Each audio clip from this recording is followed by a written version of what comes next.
Hey everyone, welcome to another installment of regularly scheduled photography content, which I always release on a consistent and predictable cadence. Today I wanted to share something I did for most of the month of May in effort to become a better photographer. So, over the last couple of years I've noticed some patterns in my photography. More and more frequently I've found myself reaching for a telephoto lens or a macro lens, or something that can give me a really shallow depth of field like large format or something like that.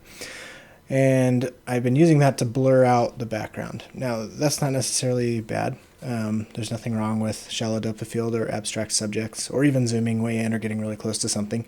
Right? Maybe that's just like my photographic style. I don't know. I wrestled with the idea. But the conclusion I came to is that wide apertures and telephoto lenses are the surest signs of an artless hack. So I need to stop using them immediately. No, I'm kidding. But I did realize that I've been defaulting to this kind of approach as a crutch, right? So I haven't been just using it because I like the way it looks, although that is true. But I've been doing it to avoid the hard work of composition, right? I haven't hardly touched a wide angle lens in a few years. And that's because when you have to get a lot of things into the frame, it's really hard to make a good composition, it turns out.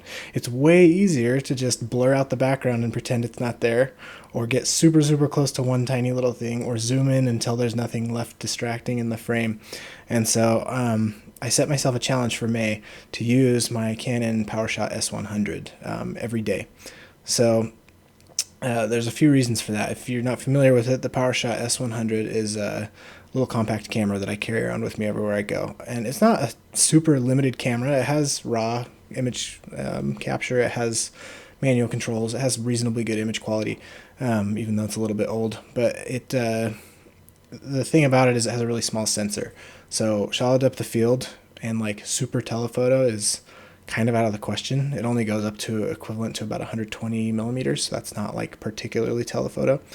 And then I didn't let myself use the macro mode, even though it has a pretty good macro mode. So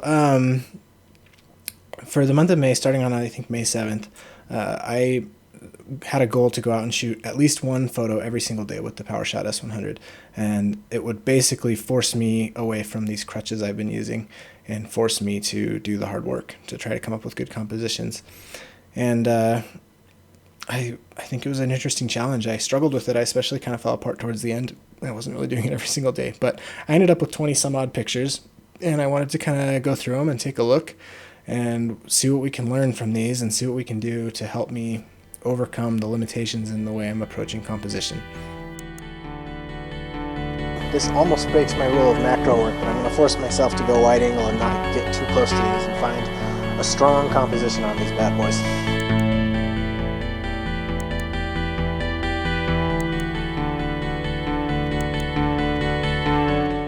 One thing I love about having this little tiny camera with me wherever I go is that if I'm driving on my way to work and I see a scene I really like, I just pull over and take a picture, and it will actually have a chance of being a pretty decent picture and not just a fun picture.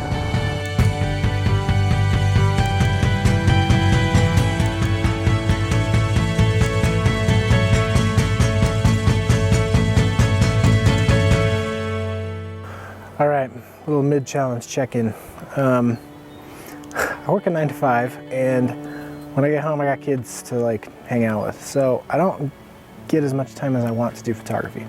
So a challenge like this really is a challenge just from a scheduling standpoint alone. But the upshot is basically I can take pictures while I'm taking a break from work at the office, which means the vast majority of the pictures so far for this whole challenge have been here at the office. Which is why I'm always recording videos in the parking lot. Luckily, I work in an office that has some like nice nature around it, so I'm not totally up a creek, but I feel like I'm getting a little tapped out on this location. I'm sure I'm not. I'm sure that there's still plenty of like beauty to be captured around here, but getting a little tired of coming out to this same parking lot every single day and trying to figure out where to find an interesting picture. So hopefully I'll be able to find something.